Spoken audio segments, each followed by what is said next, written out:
Welcome back to topic 4, ladies and gentlemen. And today we are going to look at programming, the first delivery on that.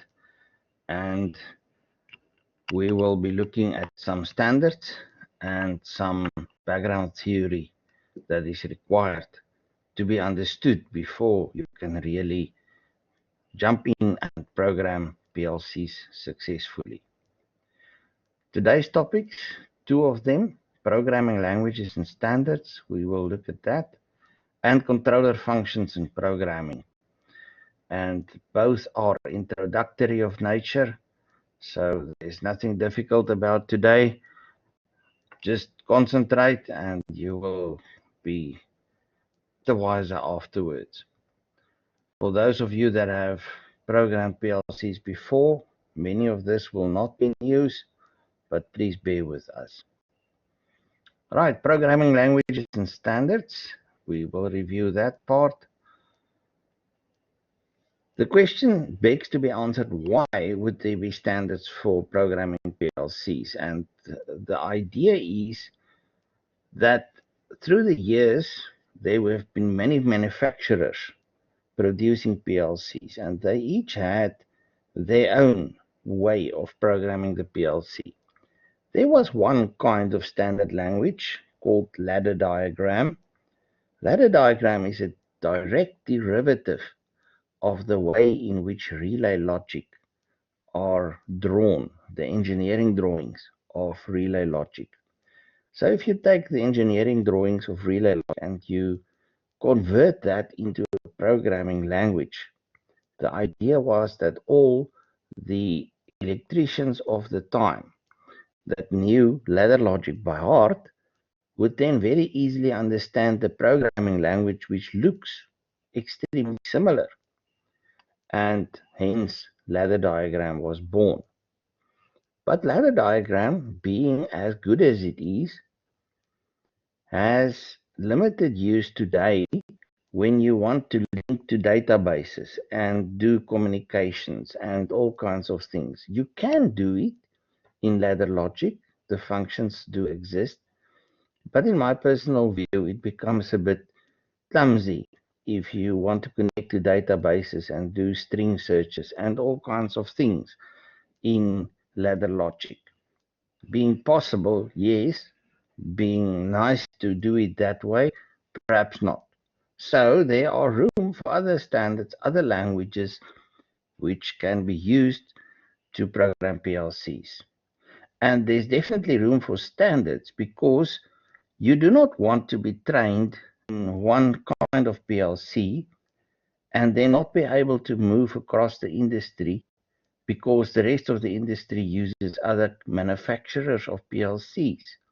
So there need to be a common base so that the staff that works on PLCs can move across industry, can do consulting for industry, and or you can typically think that if you switch from one manufacturer to another as a company, or if you have more than one brand of PLC in your plants, you would like them all to be maintained by as little staff as possible because we all know about economic constraints.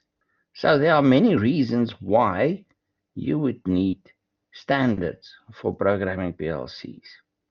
Apart from the fact that programming large systems is difficult. It's not a benign task. Now, the IEC, which is the International Electrotechnical Commission, published some standards on PLCs. And they are known, or they were known as the IEC 1131 standards before a numbering change took place. Currently, they are known as the IEC 61131 standard, and it's the IEC standard for programmable controllers. It is maintained by a specific working group at the IEC. There are related standards, and some of them have been listed there, and there's also other groups like PLC Open, etc., that has developed certain standards. The standard that we will be considering today is the IEC 61131 standard, which consists of 9 parts. Today we will consider the programming languages part, part 3. And in topic 12 of this course, we will definitely be looking at functional safety, which is topic 6 over there. Now, the programming language in section 3 of the standard basically falls into 2 divisions: graphical languages and text-based languages. So the one you would use a graphical interface and draw circuits, if you wish, in the graphical languages section. And in the text-based languages section, you will use your keyboard to type the code. Now, there are advantages and disadvantages to all of these different languages when it comes to certain work being done by that. Not that they cannot do practically all the work, but there are advantages and disadvantages at some stage. Now, having a lot of experience leads you towards choosing the correct kind of language for the correct kind of work. That being said, ladder diagram can do it practically all. So let's look and start off with ladder diagram, which is the most prevalent, most widely used language. And in ladder diagram, you will be able to mimic the circuit that would have been built by programmable relay logic, or rather just relay logic, back in the times when physical relays were used to do automation.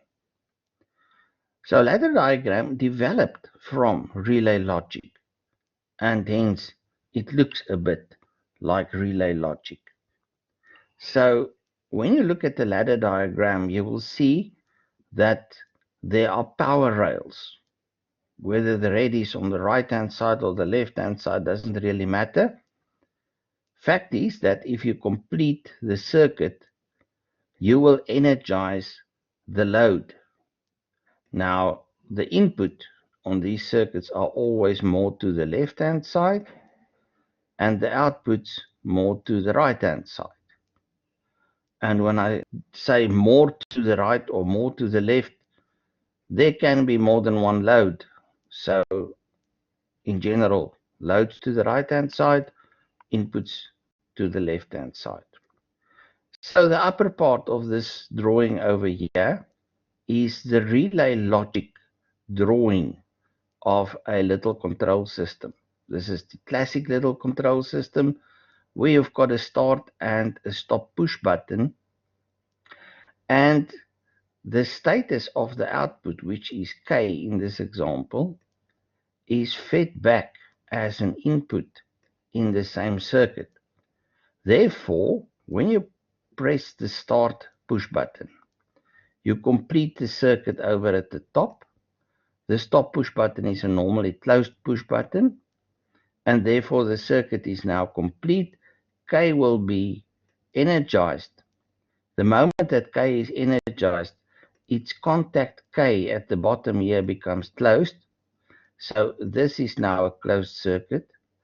And when you open up the start push button, having released it, then this circuit keeps itself energized by means of the contact K, which keeps the circuit going. But now, if you press the stop push button, you open up the circuit again because K is in series with the stop push button.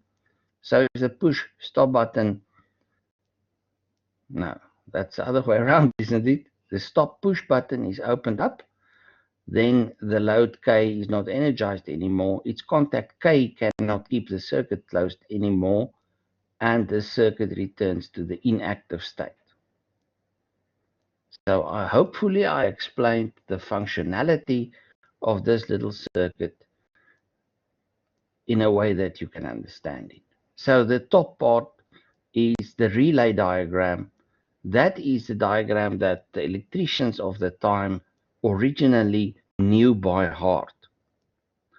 So we are now moving to the bottom part.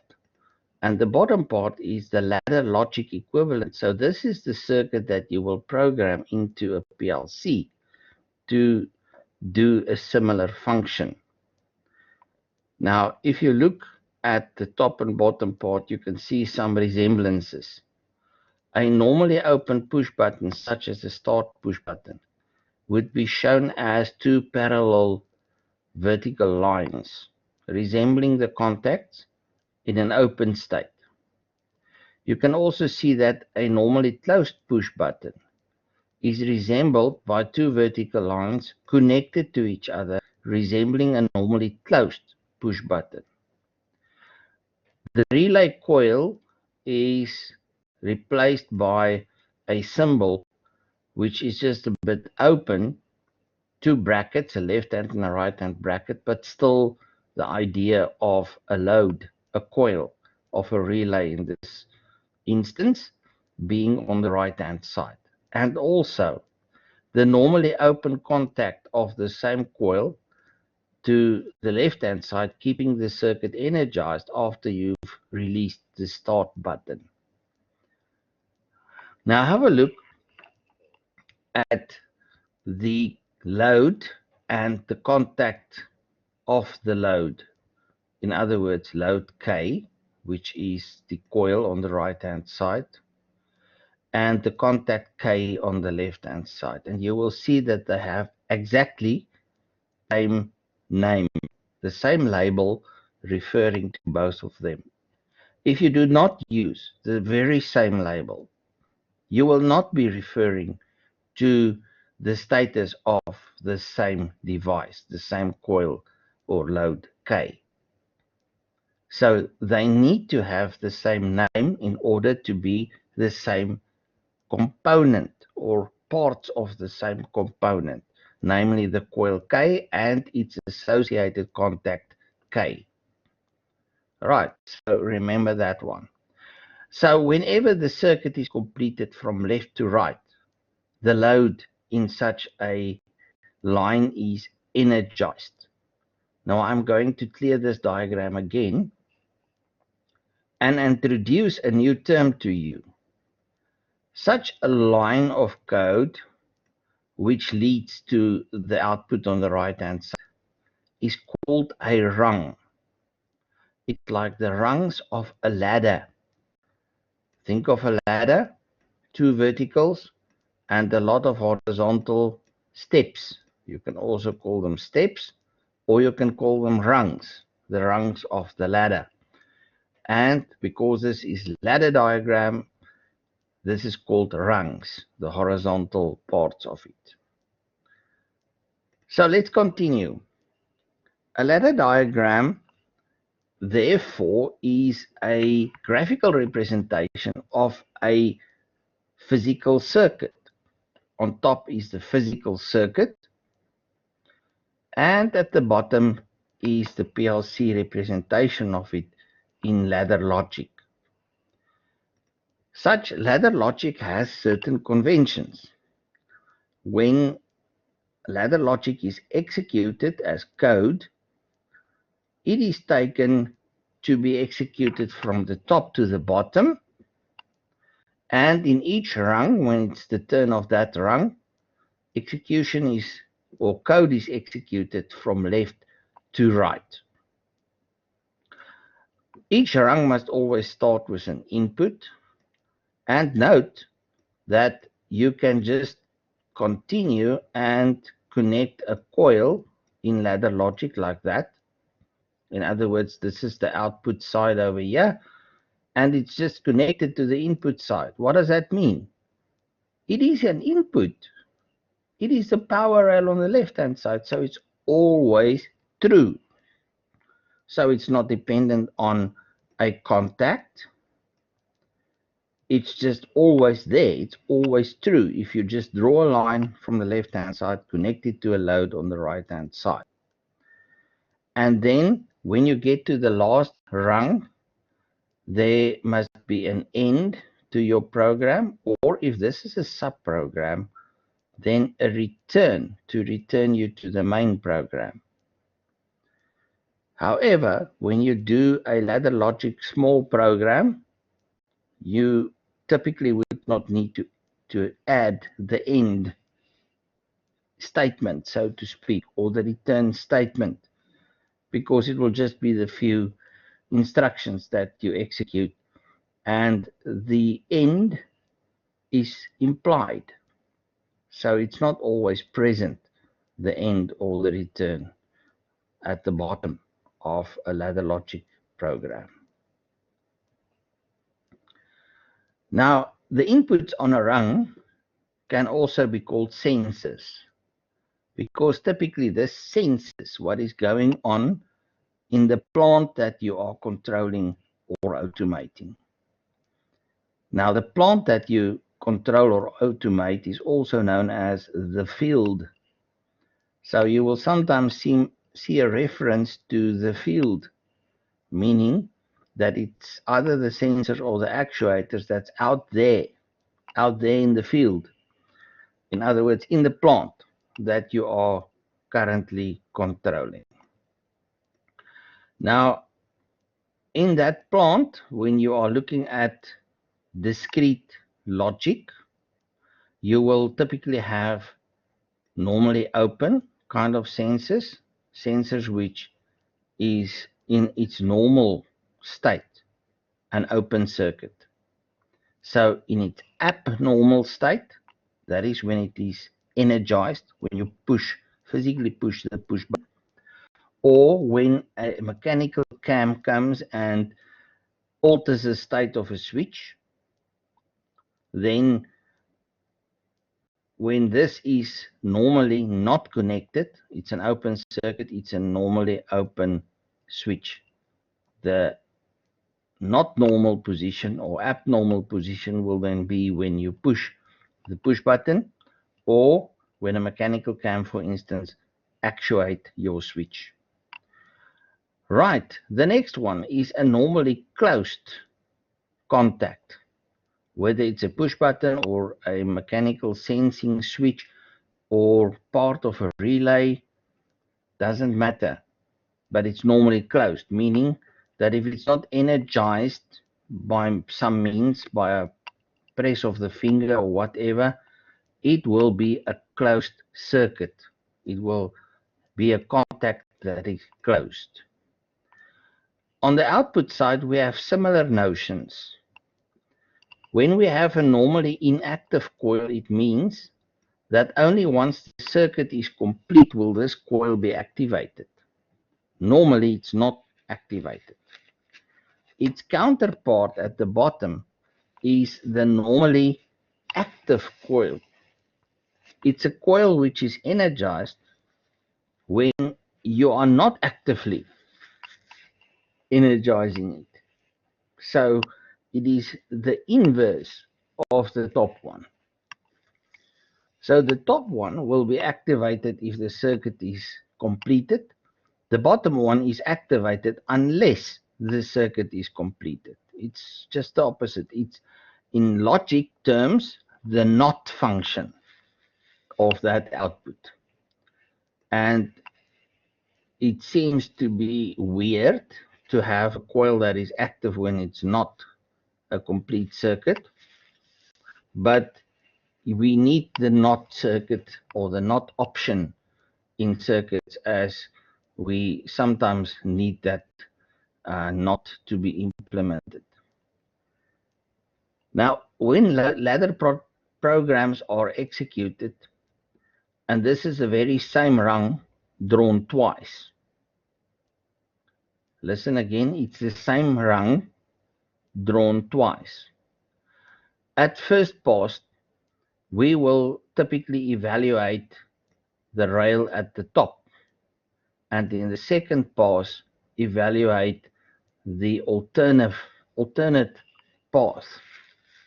Now, this can have some bearing in the speed of execution, the way of execution, etc. But normally, you need not worry about how a rung will be executed.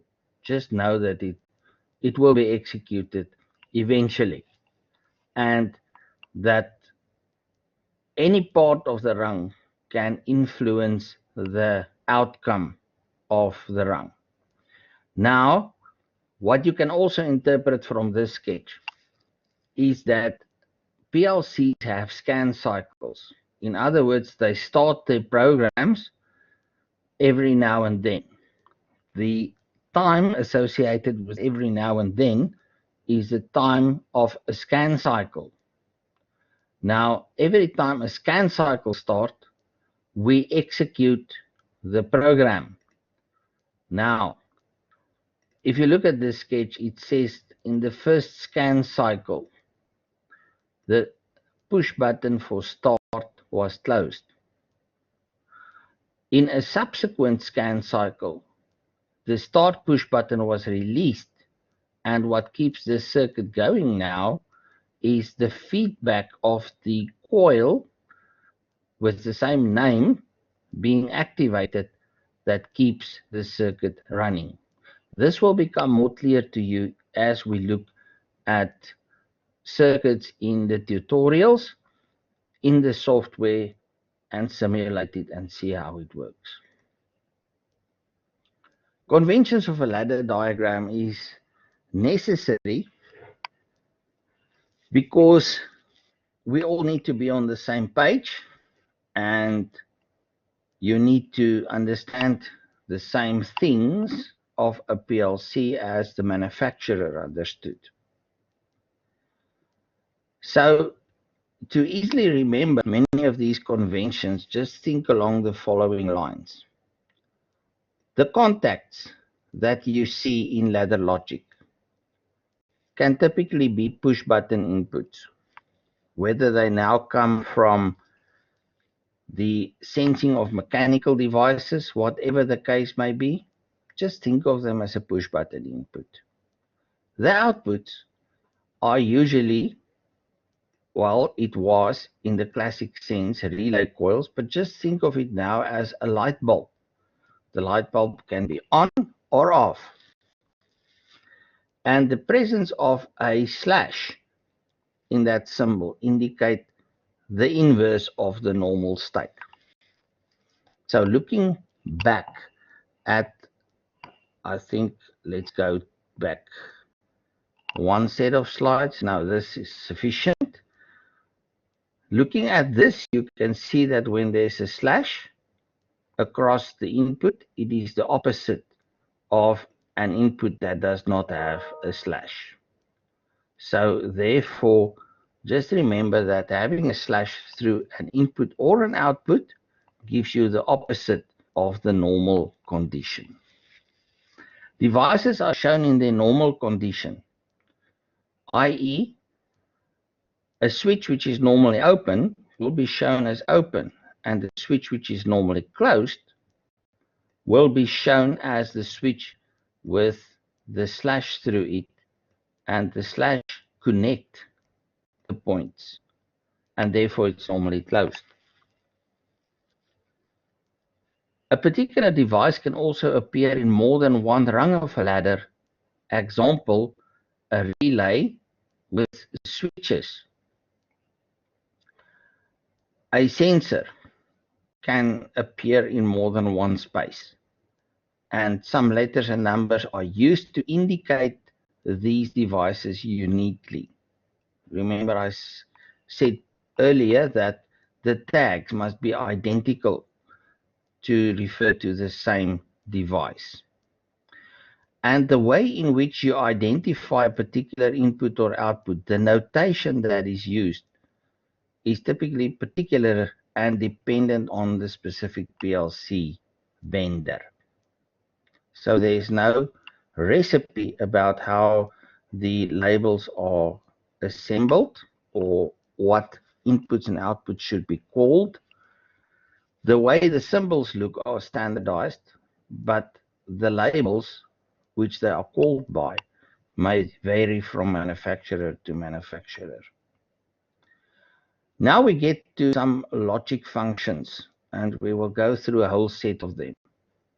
I want you to remember that logic functions are not difficult at all, because you can tell what they do in normal language. So easy are they to understand. So let's start off with story number 1. Two key operated normally open switches are required to be active simultaneously to operate an electric motor that opens the bank vault. And this should only happen when both keys are present and active. Right, so how can I do this in ladder logic? Well, I will have a normally open key switch 1 and a normally open key switch 2, which drives the output towards the motor that opens the vault door. So both switches, so it's the left-hand one and the right-hand one, must be active before electricity can flow towards the motor that opens the door. And this is normal language. You should be able to understand that the one and the other must be active before the vault door is opened. So you can describe this circuit in terms of language as door motor equals the AND function of key switch 1 and key switch 2.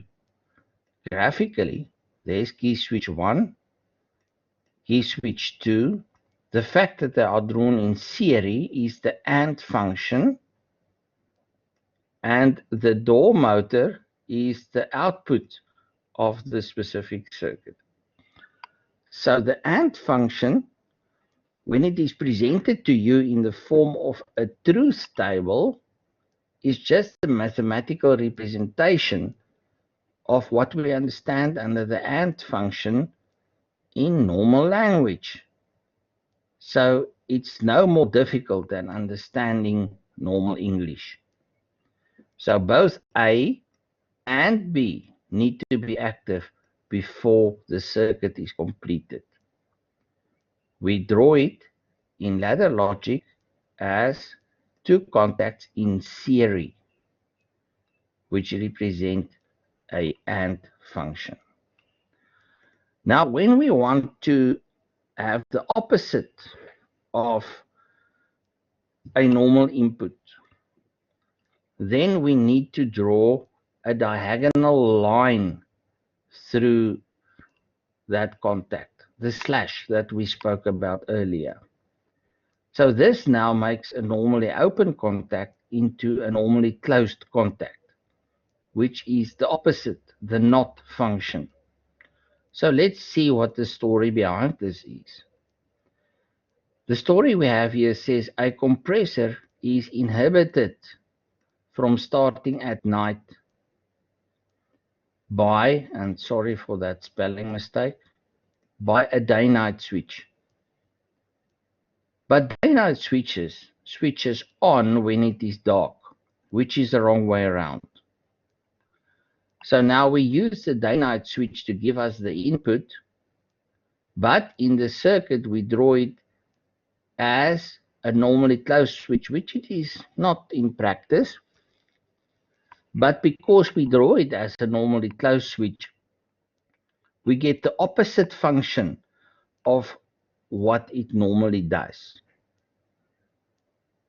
So we then program the NOT function to invert the operation of the day-night sensor so that it works the other way around. Remember, the compressor is inhibited from starting at night, but the day-night switch actually switches on at night. So it's more natural that the day-night switch should allow the compressor to run at night. Now it inhibits the compressor to run at night because of the inverted function that we use, the slash that goes through the symbol over there. And that then gives us a NOT function, so that a 0 will become a 1 and a 1 will become a 0, just the opposite of what it used to be. So now when the day-night sensor, that is input A in the circuit, is off in broad daylight, the output is on because we have that inversion symbol on the input. And at night, when the day-night sensor is on, the output is in fact off, disabling the compressor, and that was what we required. It should inhibit it from starting at night. Right, so that's the opposite. It's the not function, and the fact that we draw a slash through the symbol gives us the not function. So now we proceed to a logical AND combined with the not. We already understand the AND, we already understand the not. Now we're going to combine the two. So let's see what's the story behind this. A push button is used to close a garage door. So that push button is used to say close the door. But if something comes in the way of the closing door, an obstruction detector senses it and prohibits the door from closing. Therefore, the obstruction sensor must be in the negative. So now we have an indication that the door should close and an indication that there is an obstruction, and we should not have an obstruction. So when we have to close the door and not have an obstruction, the door motor must be energized.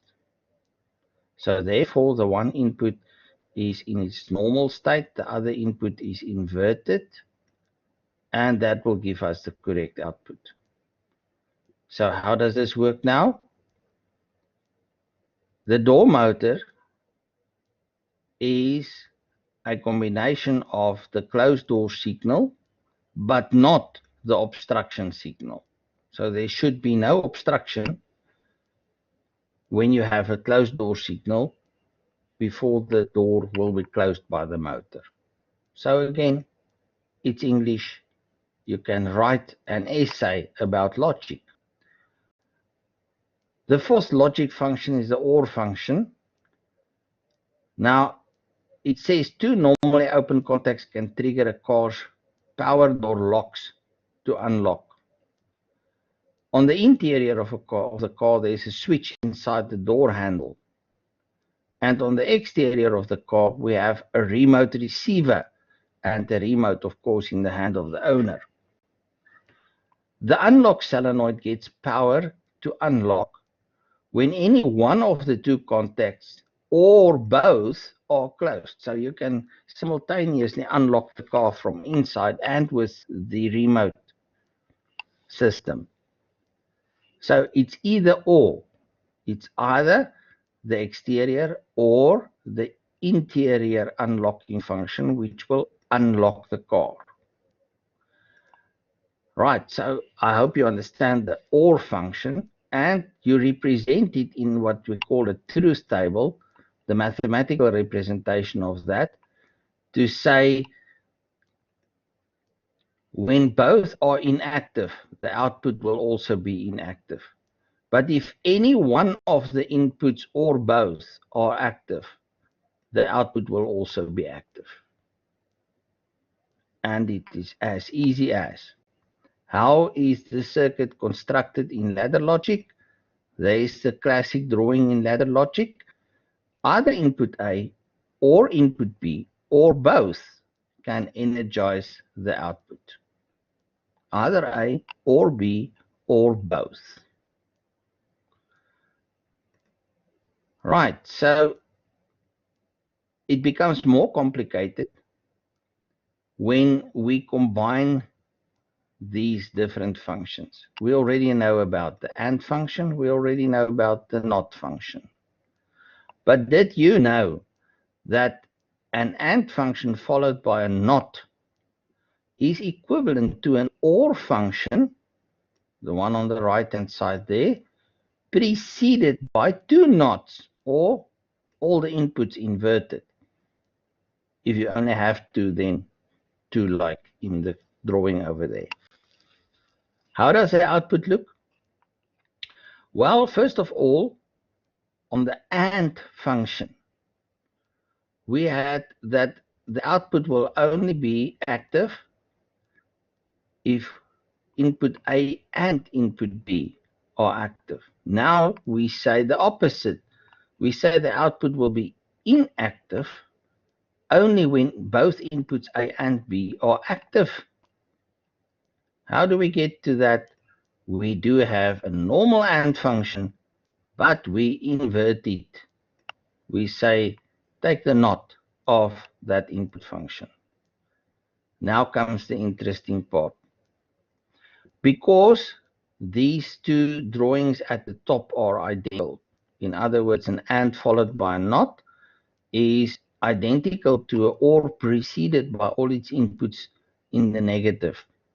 Because that is true, we can draw a NAND circuit like we've shown there in ladder logic.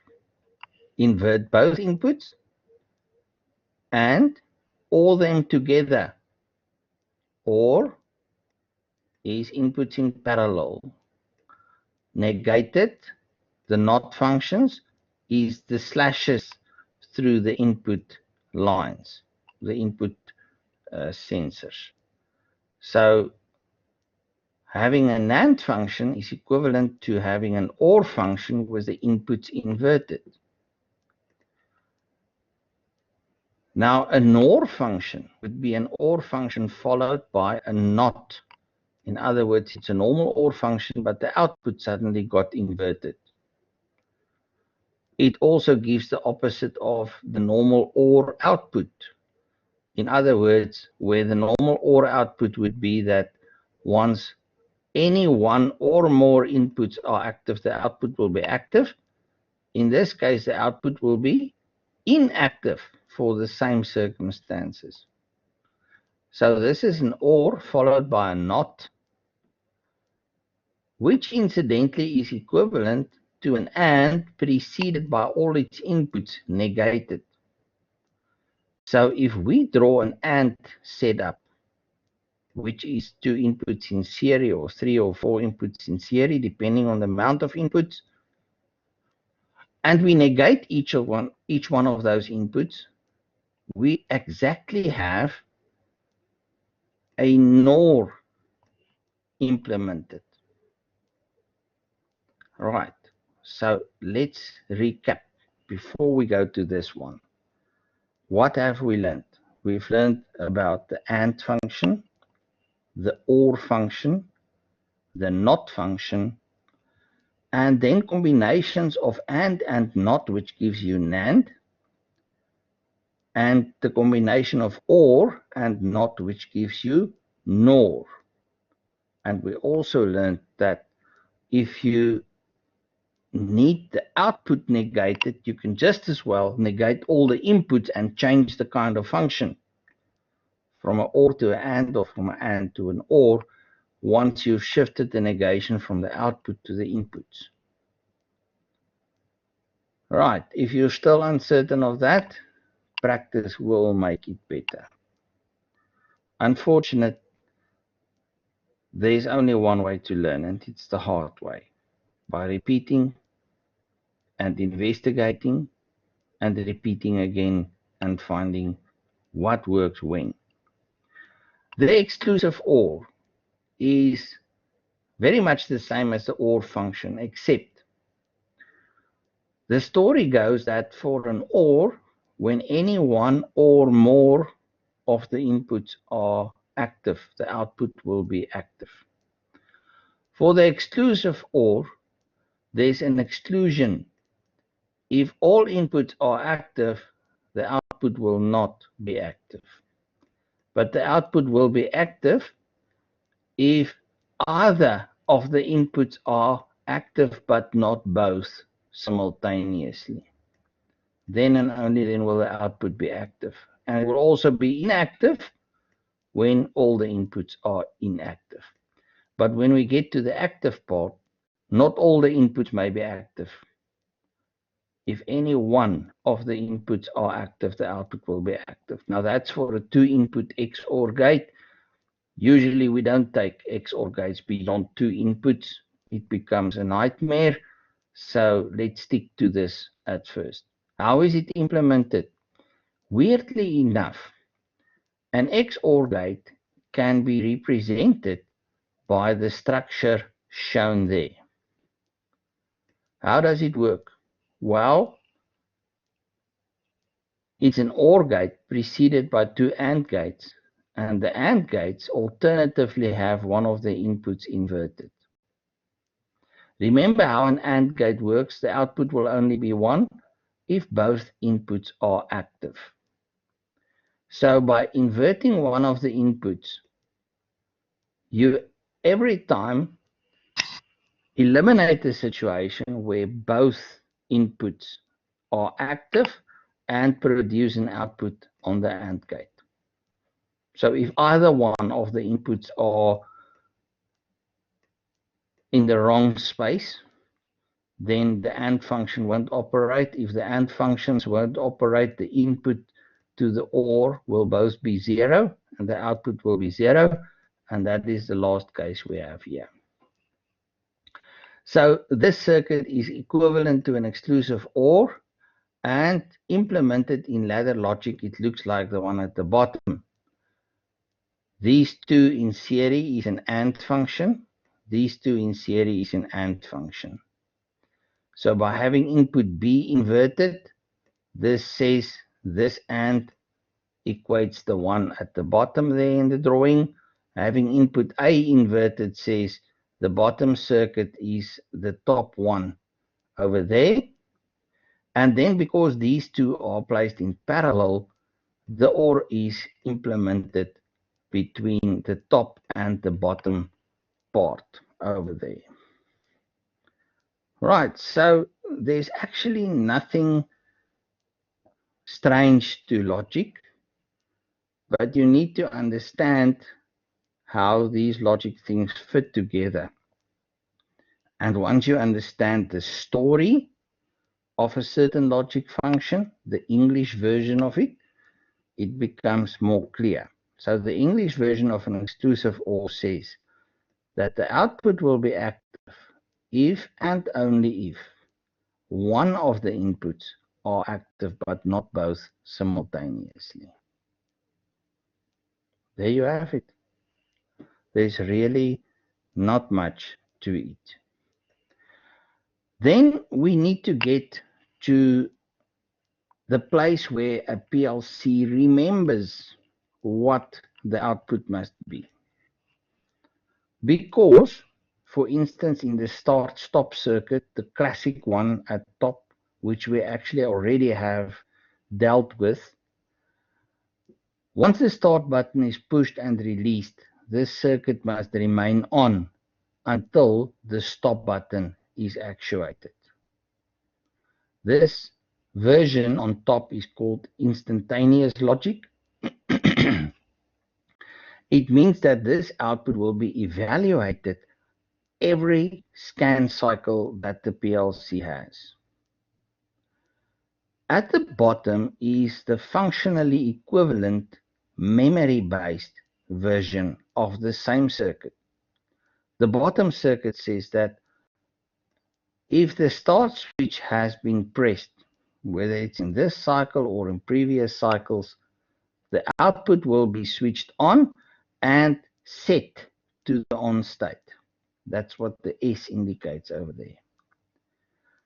When the stop button is pressed sometime later, the output will be reset.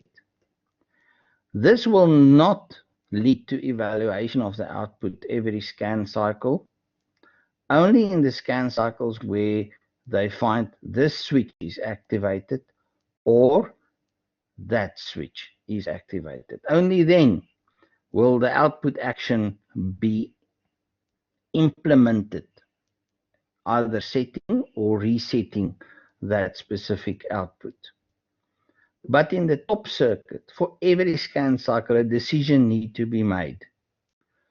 Is the output still going this way, that the output is on and it keeps itself on by means of its own contact? Or is the circuit being activated by the start switch? Or is the stop switch prohibiting this to go further? So every scan cycle, the top one will be evaluated, but the bottom one in each scan cycle, only if the start over here is true, or only if not stop is true, will the output be set or reset as instructed over there. Right, so what we've done up to now is ladder logic. We are now proceeding to function block diagram language, which is a different language, but which can give the very same results as ladder logic. So function block diagram just makes use of function blocks, and each of the things I point to over here is a function block, and the function blocks have incoming signals and interconnected signals and output signals. And because it looks so much like electronic circuit diagrams, it is sometimes called the electronic engineers programming language, because electronic engineers that works with components understand this kind of drawing. Right, so the input signals will be these ones over there, of which there are variables B 1.1, 1.2, 1.3, 1.5, and 1.7, and one constant, the 0 at the bottom. So this will always be 0. So this input over here cannot vary through subsequent scan cycles. It will always be 0. But the rest will be variable and will be evaluated by the functions of these blocks over here, which is 2 AND blocks and an OR over there. And then a selector over here, which is a form of a multiplexer. And the S signal selects either input 0 or input 1 to be taken to the output. So when S selects input 0, it will be whatever is calculated at the top part. And when it selects input 0, it will always be a 0 that is sent straight through to the output Q1. Right, next we look at another language, instruction list. Now, instruction list is kind of the low-level language, the lowest level language. But you know what? There's a one-to-one relationship, actually, between instruction list and the equivalent in function block diagram or ladder logic. These three are all interlinked, and you can seamlessly convert between these three. Some languages, some compilers, let me put it that way, allow you to switch seamlessly between those three because they are family of each other. Now, in instruction list, each instruction consists of a mnemonic code on a new line followed by one or more operands. But there's also always a silent register, the accumulator, from which data can be drawn and to which data can be stored. So you can store values in the accumulator, or you can use it as a source of data. And when you need two sources of data, one typically comes from the accumulator and the other one is what we call an immediate data. So that is specified. Now, this looks very complicated, but it's not that complicated. The orange arrows indicate the ladder logic part, and the blue arrows indicate which part this is in the instruction list program. So the ladder logic says the classic start-stop circuit, which keeps itself going. How is this programmed in instruction list? by, first of all, loading the start push button into the accumulator. Then we OR it with the K signal, and we AND it with the stop push button. OR because it's in parallel, K is in parallel, it's an OR. Stop push button, the inverse of that is an AND function because it's in series. And look there, we've got the AND with a NOT. AN is AND with NOT stop push button, and the result is stored as output K. Now this all looks very complicated, but once we are in the tutorials, I think you will see it's not that complicated. Another language, sequential function chart. Oh, I love this one for sequential work. It's a graphic language. It shows the sequence of events graphically. Each step represents a particular state of the system. Start is a step. That is a step. And the one at the bottom, stop, is also a step. Different steps. In between steps, there are decisions to be taken, called transition conditions. You cannot proceed from one step to the next if the transition condition is not satisfied. In other words, if the transition condition is not logically true. We also always know where the initial step is because the initial step has got double lines vertically.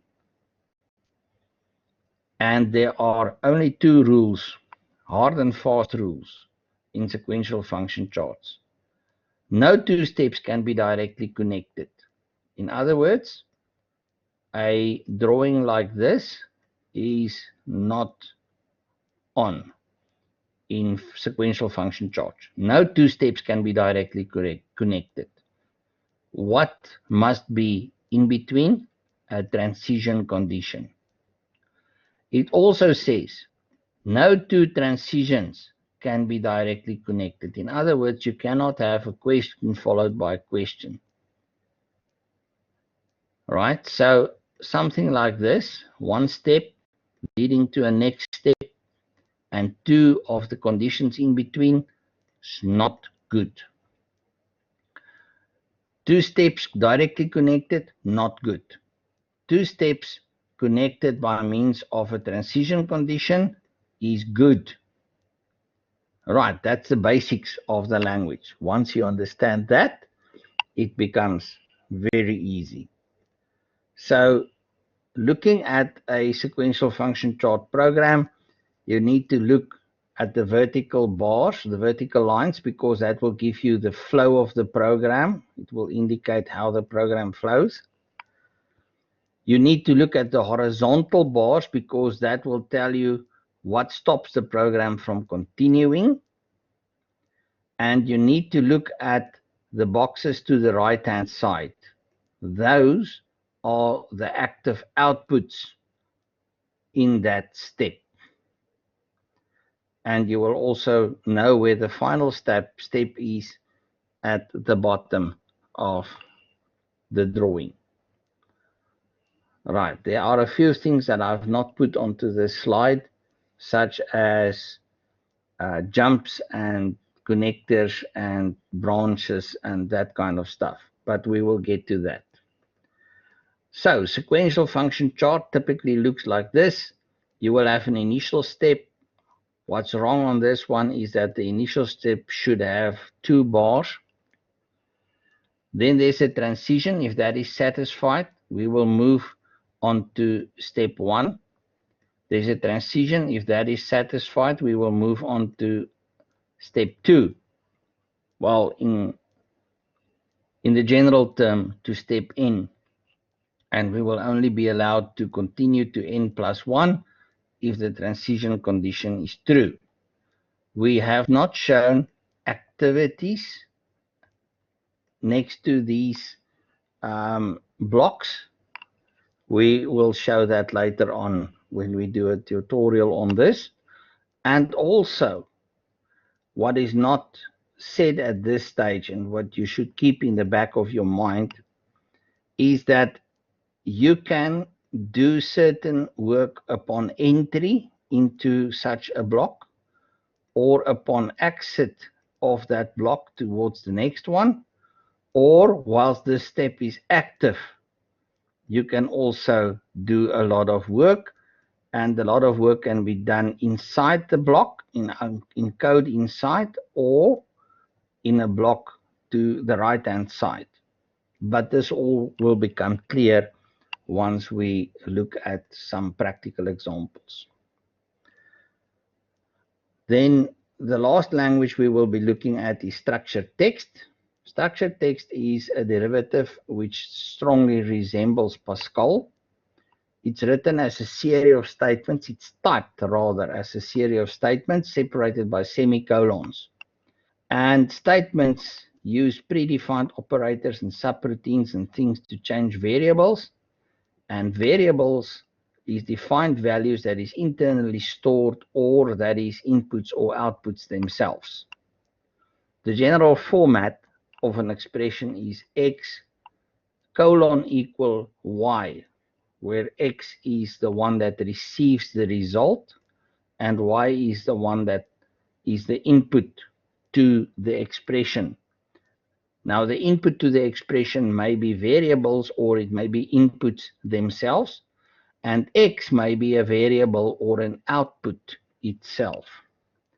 Structured text is not case sensitive. In other words, if you write the word structured like that, or with all capitals or with all lowercase, it will be exactly the same variable you are referencing. Example, those two lines at the bottom are identical. Light gets the value of switch A. It's identical whether you use capital letters or not. Structured text operators is brackets, which has the highest precedence of calculation, followed by functions, followed by raising to a power, negation, multiplication and division, addition and subtraction, logical comparison, which is less than, greater than, etc., equality or inequality tests, and then logic tests, and or, XOR, etc., with XOR in the center and on top. So that is the pecking order, if you wish, of operations in structured text. So if you ever want to know how structured text will be executed, you need to follow this, what is called the precedence of execution of various elements of the structured text language. Structured text have to define the data in its environment first. You can define new types of data in structured text, but that is optional. If you don't define new types of data, you can use the existing types. You need to define variables and you can give them initial values, but that's also optional. So when you look at the text produced by these various functionalities, you can create new data types. You need to create your variables either from standard variables or from the types you created above. And you can give them initial values, such as this temperature, which is a real, starts up at the value minus 100. But that's also optional. If you don't want to give an initial value, it's also fine. Like the one over here, motor speed, which is a real variable, has no initial value. So once the program starts up, we cannot rely on what is in motor speed. We first have to populate it with meaningful information. Right, that was the 5 languages. and we will get back to them in the tutorials. Going on to controller functions and programming, those are the logic functions that we've already looked at. And, or, not, NAND, NOR, and XOR. It's all you need to know about logic. For the rest, there are logic functions which is more advanced, which is built up of various combinations of these and makes useful functions. So we will be looking at that in a moment. Internal relays are also something that you need to be familiar with. And an internal variable or an internal relay is actually the very same thing. So it's called internal relays because you can have the equivalent of a relay coil, something like that, called, let's say, K. And you can somewhere use an input called K, and those two will be directly related. If this one goes high, then the input K will also subsequently go high because it's directly related. It's got the same name, the same family name, if you want to put it that way. But an internal relay does not exist as a real-world device. Although it's shown here as an output coil, that output coil, if it's an internal relay, will not exist at the output modules of your PLC. It's merely a concept internal to the memory of the PLC. And then it's called an internal relay. They are known by various names by various manufacturers. Mitsubishi called an auxiliary relay or a marker. Siemens called it a flag. And others call it by other names. Allen Bradley comes the nearest. They call it storage, bit storage. But such internal relays, therefore, are not physical devices. They are memory positions which keep track of the value of that output for you. Ladder relay instructions then look like this. You've got normally open, normally closed, or you can also view the one here as normally open inverted. You've got output coils, which is normal or inverted. You've got latch and unlatch, which is the same as set and reset that we've seen before. You've got one shot, which we haven't dealt with yet, and then a transitional contact, which we haven't dealt with yet. So the first 6 already known to you, and then there's 2 new variants which we have not dealt with yet. Continuing on from here, we will look at timers. Because we often need to control time, timers are built into PLCs. They use the internal clock of the CPU and can count in fractions of seconds, minutes, or hours. And you can consider timers to be like relays with coils and time connected to it. In other words, your timer will eventually have an output which you can sense in terms of the contacts with the same name as the timer. Let's look at various timers. Your T-on timer will be your on delay timer, and as the name indicates, there will be a delay before this timer turns on. And you can see here that a positive going input edge will lead after time T to an output. There is the time T that need to elapse before the output goes on. And the same happens over here. A time T have to elapse before the output goes on.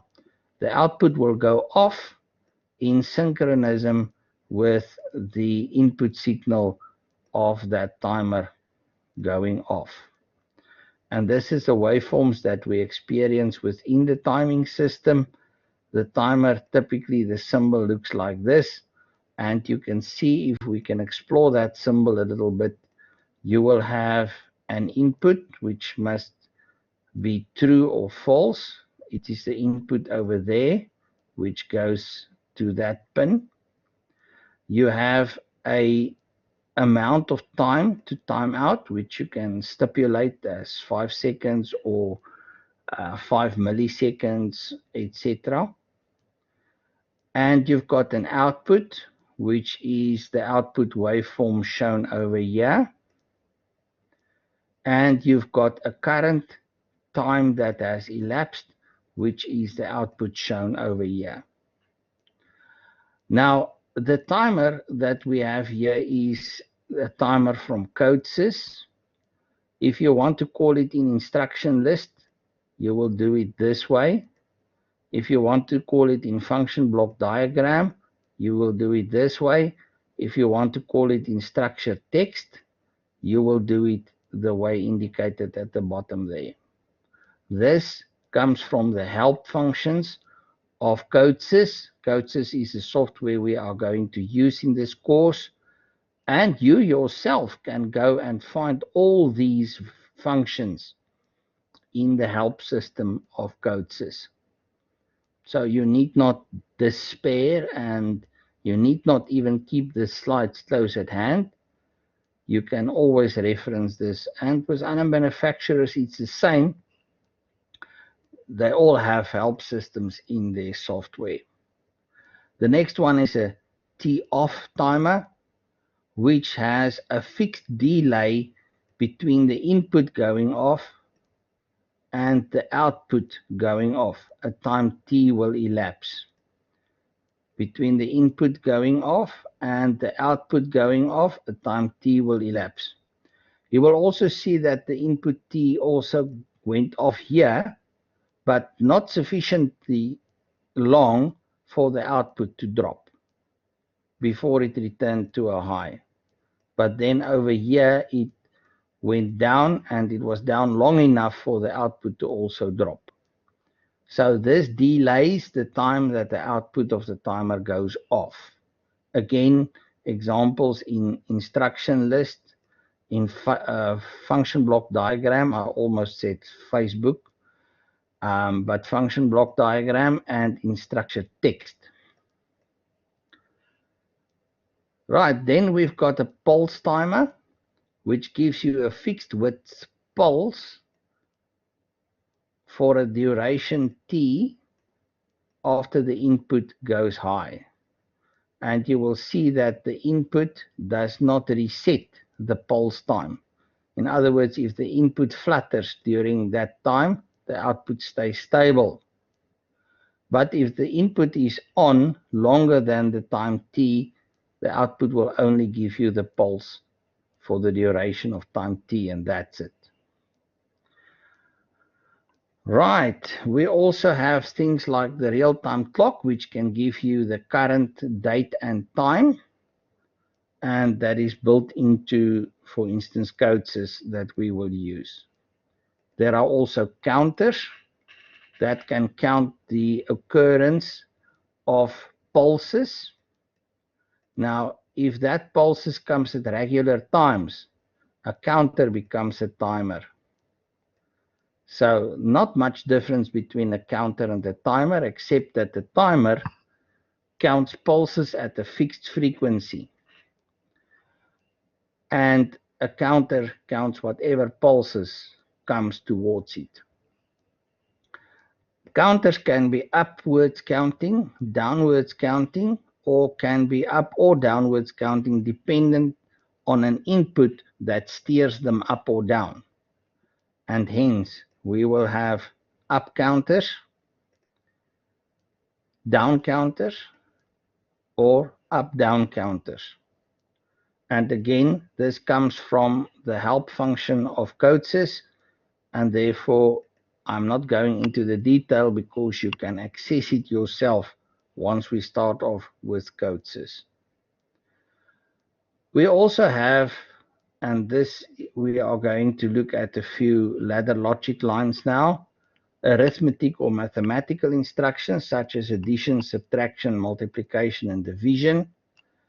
And addition usually is done by the add block in ladder logic.